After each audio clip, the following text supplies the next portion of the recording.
ഇന്നത്തെ പെൺകുട്ടികളോട് ചോദിക്കുകയാണ്, എത്ര കല്യാണാലോചന വന്നാലും അവര് സമ്മതിക്കുന്നില്ല. നമ്മുടെ മക്കൾക്ക് പഠിപ്പിച്ചു കൊടുക്കണം അല്ലാഹ് ആരാണെന്ന്. ഇന്നത്തെ പെൺകുട്ടികൾക്ക് കല്യാണ ആലോചന വരും, എത്ര നല്ല ബന്ധം വന്നാലും പെൺകുട്ടികൾ കല്യാണത്തിന് സമ്മതിക്കുന്നില്ല. അള്ളാഹു നമുക്ക് ഈമാൻ നൽകുമാറാകട്ടെ, ഉറക്കപ്പറ അല്ലാഹ് ഈമാൻ നൽകുമാറാകട്ടെ. പണ്ട് അങ്ങനെ ഒരു പെൺകുട്ടി പറഞ്ഞ അതിനർത്ഥം അവക്ക് പ്രണയം വല്ലോ ഉണ്ടെന്ന്. ഇപ്പൊ പിന്നെ പ്രണയമൊന്നും ഇല്ലല്ലോ, തേപ്പ് മാത്രമല്ലേ ഉള്ളൂ. അള്ളാഹു കാത്തിരക്ഷിക്കുമാറാകട്ടെ. ഇപ്പൊ പിന്നെ പ്രണയമൊന്നുമില്ല, 3, 4 ഓരോന്നങ്ങും അടുക്കും, അത്ര തന്നെ.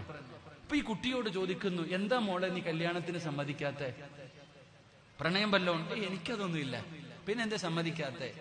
എനിക്കൊരു ജോലിയായിട്ടേ ഞാൻ കല്യാണം കഴിക്കുന്നുള്ളൂ.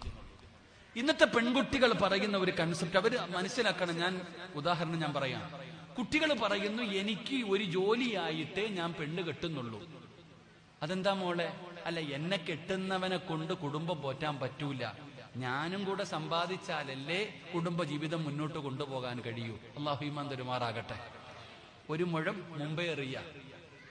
ഇവള് പറയണെന്താ?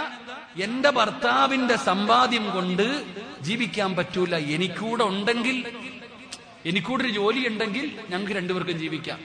നിന്റെ വാപ്പ IPS കാരനും ഉമ്മ കളക്ടറും ആയിരുന്നില്ലേ? ഈ പറയുന്ന പെണ്ണിനോട് ചോദിക്കണം, നിന്റെ വാപ്പ ആരായിരുന്നു? IPS കാരനാ? അവർക്ക് എന്തെങ്കിലും കുറവുണ്ടായിരുന്നു ഉമ്മയ്ക്ക്? എടോ, ഞാൻ പറയുന്നത്, പരിശുദ്ധമായ ദീൻ പറയുന്നത്, ഭാര്യയ്ക്ക് ചെലവിന് കൊടുക്കാൻ കഴിവുള്ളവനെ പെണ്ണ് കെട്ടാവൂ. തന്റെ ഭാര്യയ്ക്ക് ചെലവിന് കൊടുക്കാൻ കഴിവുള്ളവനെ പെണ്ണ് കെട്ടാവൂ. അല്ലാത്തവൻ ദിക്റും പറഞ്ഞ് നടക്കണം, പെണ്ണ് കെട്ടാൻ പാടില്ല. അല്ലാഹു ഈമാൻ തരുമാറാകട്ടെ, അല്ലാഹു ഈമാൻ തരുമാറാകട്ടെ.